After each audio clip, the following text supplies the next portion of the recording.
Byd bach, Mawrth y 5 o'r 20.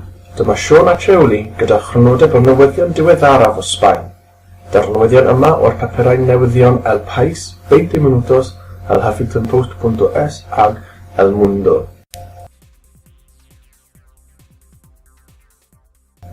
Eleni yw 10 penblwydd ar ymosodiadau terfysgol ym Madrid, sydd nawr yn cael ei galw yn yr 11M.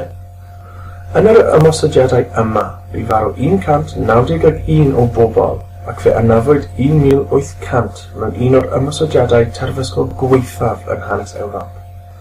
Ar yr 11 o Fawrth 2004, gosodwyd grŵp o derfysgwyr Islamaidd bomiau ar drenau cymudo ym Madrid. Rhydodd 4 o trenau hyn ar ei ffordd mewn i'r ddinas. Y digwyddiad yma oedd un o'r ymosodiadau terfysgol Islamaidd mwyaf difrifol yn hanes y cyfandir Ewropeaidd. Cynhaliad offeren goffaol dros ddioddefwyr y drychineb yn eglwys gadeiriol Almudena ym Madrid.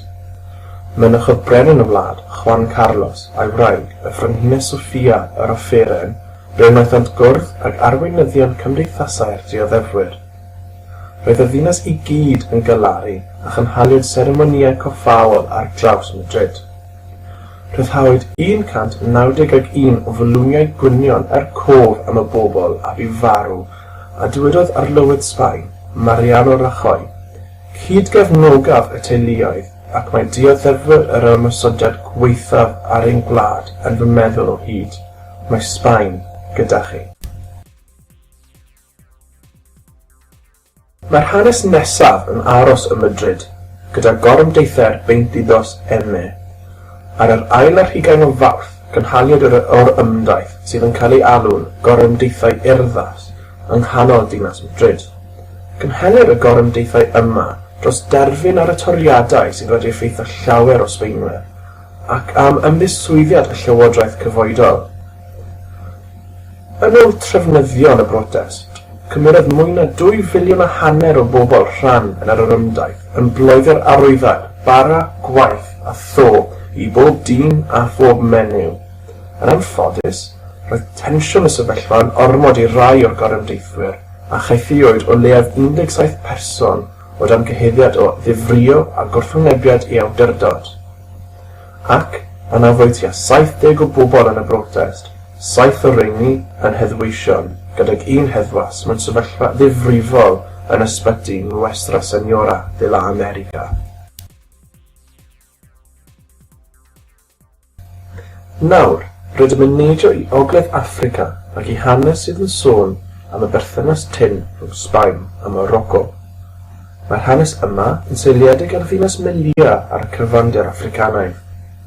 Mae Melilla, un o olion ymerodreithol Sbaen, yn un o 2 ddinas ymreolaethol Sbaeneg sydd yn ffinio gyda Morocco ar cyfandir Africanaidd. Yr wythnos yma, bu rhaid i llywodraeth cau'r ffin rhwng Melilla a'r ddinas Beni Esnar ym Morocco am 2 awr oherwydd y bygythiad wnaed enfawr mewn niferoedd o fewnfudwyr i'r allbost Sbaeneg. Nid oes unrhyw ffigurau swyddogol ynglyn â sawl mewnfudwr a cheisiodd mynd mewn i Melilla, ond yn ôl yr un ffynhonnell, mae'n debyg roedd ambell Syriaid a phobl o wledydd is-Saharaidd ymhlith y dorf.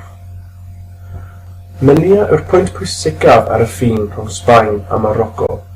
Nid hwn yw'r tro cyntaf i'r ffin rhyngwladol rhwng y 2 wlad cael ei chau.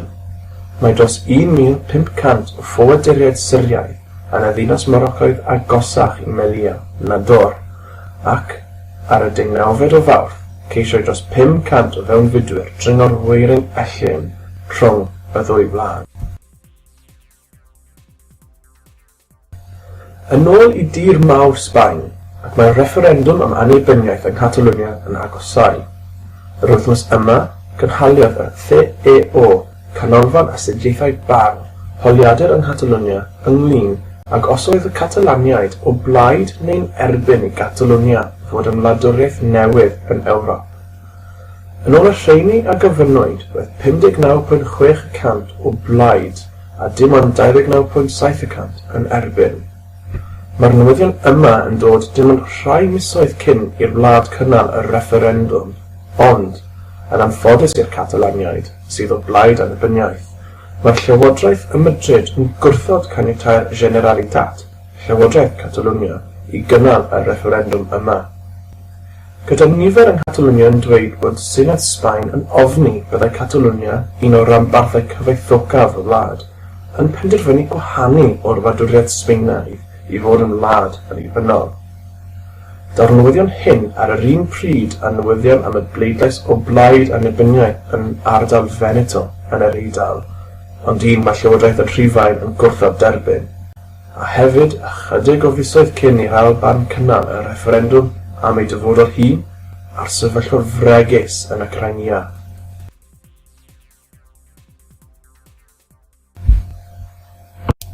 Mae Sbaen yn wlad sydd wedi arfer â thensiwn mewnol, ond mae'n debyg daw eto hael ar fryn i'r wlad gyda'r newyddion ym mis diwethaf bod ETA, y grŵp terfysgol a oedd yn brwydro dros annibyniaeth Gwlad y Basg, yn diarfogi rhan o'i arfdi. Ar yr 11 o Chwefror gyhoeddodd y CIUB di'r proiect rhyngwladol gwiriad fod ETA wedi cael gwared o'r nifer sicr o arfau, ffrwydro'n rhyfel a ffrwydryddion. Trwy gydol ei brwydr dros annibyniaeth Basgeg, mae ETA wedi lladd mwy nag 800 o bobl mewn mwy nag 3,000 o ymysodiadau terfysgol ar dir Sbaen. Mae nifer wedi croesawu'r newyddion da yma fel cam i'r cyfeiriad cywir. Mae rhai, fel y Llywodraeth Basgeg, wedi galw'r weithred yma yn anigonol. Mae ETA wedi bod yn atal tanio yn swyddogol ers 2011, ond nid hwn yw'r tro cyntaf i ETA gyhoeddi atal tanio, ac nid yw'r rhan helaeth o Sbaenwyr yn ymddiried yn y grŵp radicalaidd yma bellach.